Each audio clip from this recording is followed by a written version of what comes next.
know by now, I've been to Disney many times, but the responsibility of keeping my own bag and all my own stuff was actually the first one on the last trip that I went on, so it was a bit of a nerve-wracking experience. But it was quite fun. It was quite fun having to be in charge of your own stuff. In other trips that we've been on, I've been with my family, so my dad's had one big rucksack and we've had all of our stuff in there. So I've never had the responsibility of having my own stuff to look after. There was always this feeling in the last trip of, what if I forget something? So here is a list of things I suggest taking into the park with you. So the first thing is a camera or a phone. There's lots of things in the Disney parks that you'll want to take pictures of, so things like the castle, the rides, characters, that sort of stuff. And if you don't have a camera or a phone with you, you will be disappointed by not taking pictures, because those are the things that create your memories. You can look at them when you get back and you can remember a wonderful trip to Disney. So I would strongly suggest having a camera or a phone at the ready whenever you are in the parks. Obviously you don't want to be carrying your phone around out all the time because you want to be able to see things and experience them that way, but definitely have it ready for when a character comes past and you want to take a picture with them or just take a picture of them. If you cannot resist posting to Instagram, then I think the best place to find Wi-Fi is Earl of Sandwich or McDonald's in the Disney Village, because some of the hotels, although they have Wi-Fi, they're only available in some places in the hotels, and sometimes it's not a very strong connection. Number 2, a park map.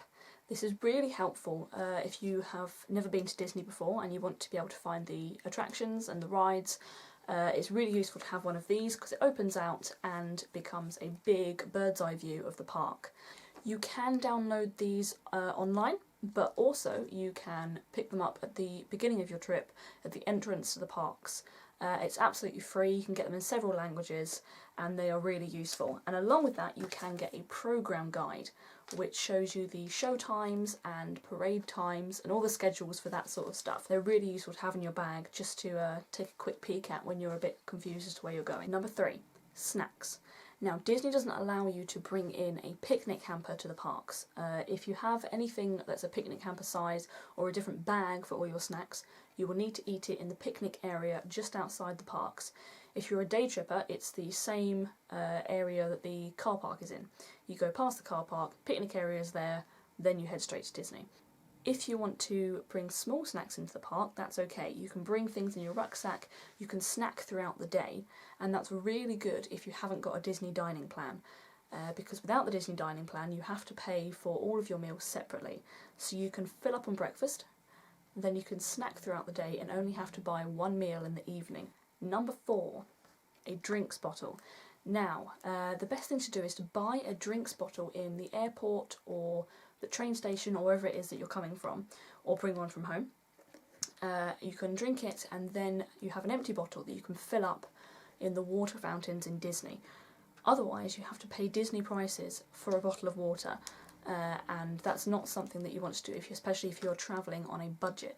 So the best thing to do is to fill up your water bottle in the water fountains, which can be found outside all toilets, and the toilets can be found on the map that I mentioned earlier. Another thing that I did is I bought one of those tiny bottles of very, very concentrated squash that you can get, the tiny squeezy ones.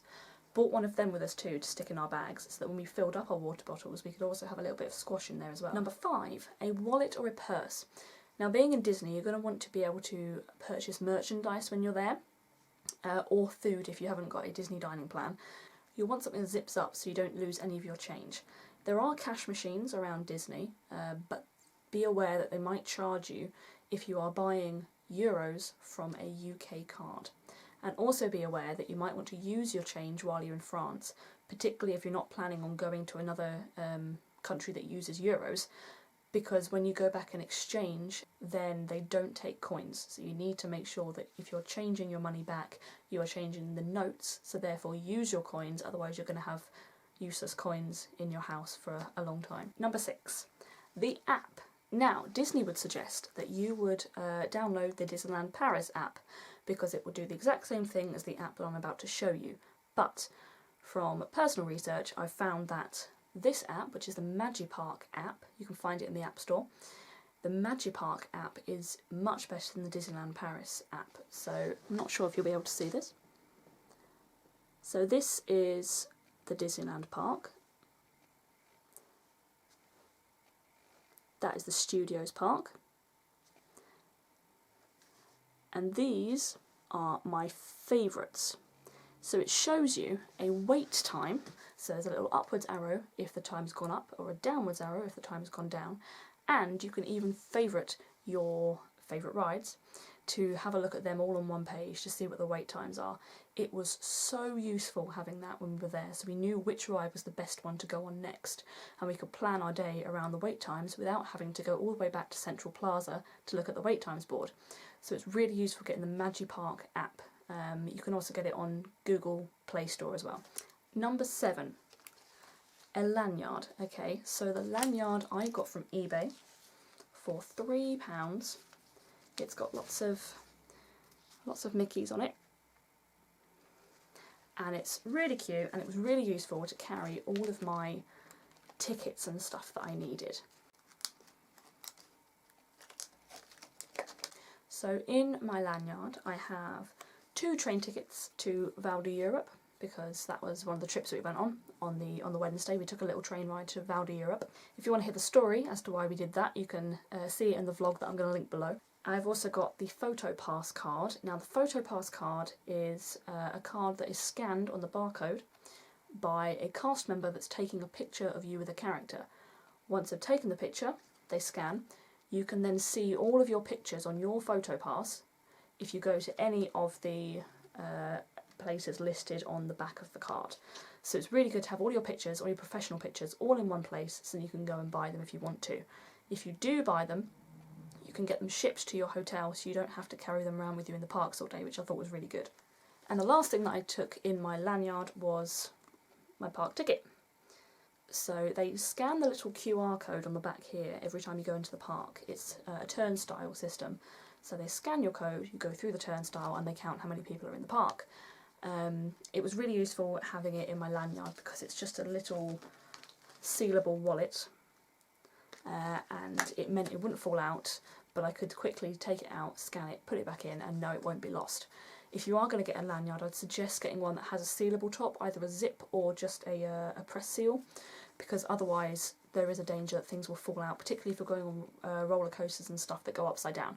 So I would take one that has a sealable top. I also put a Walt Disney Studios pin on it as well, because I thought it just jazzed it up a little bit. But I thought that lanyards were really, really useful to be able to carry everything around my neck the entire time and know that it's going to be safe. In my bag I also bought a couple of extra things like gloves, hat, scarf, that sort of stuff. Obviously if you're going in the summer, then sun cream, sunglasses, sun hats, all that sort of stuff are going to be really useful as well. So just have a think about clothing. If you're interested in my other vlog, which is what to wear in Disney, then I will link that down below. And finally, I am starting a new vlog series. It's going to be called Chit Chat, and I am going to be talking about various things, so lifestyle, current issues, growing up, that sort of stuff. So thinking about things that people might want to hear about, people might want to have advice on. I'm going to be starting a new series called Chit Chat, all about those sort of things. So if there's anything that you out there think I should be talking about, then let me know. You can let me know on YouTube, you can let me know on Twitter, Facebook, WordPress, Snapchat, Instagram. I will link them all down below so you can find me on there really easily. Let me know what you think I should be talking about, and I will be starting them very, very soon. They're inspired by a wonderful YouTuber called Brogan Tate. If you don't follow her, please go do that now. I will link her down below as well. She's a wonderful YouTuber and is very inspiring to a lot of people. She does Disney, she does lifestyle, she does travel, beauty, that sort of stuff. She's wonderful. Let me know if you have any chit chat ideas, and I will see you this time next week for the next vlog.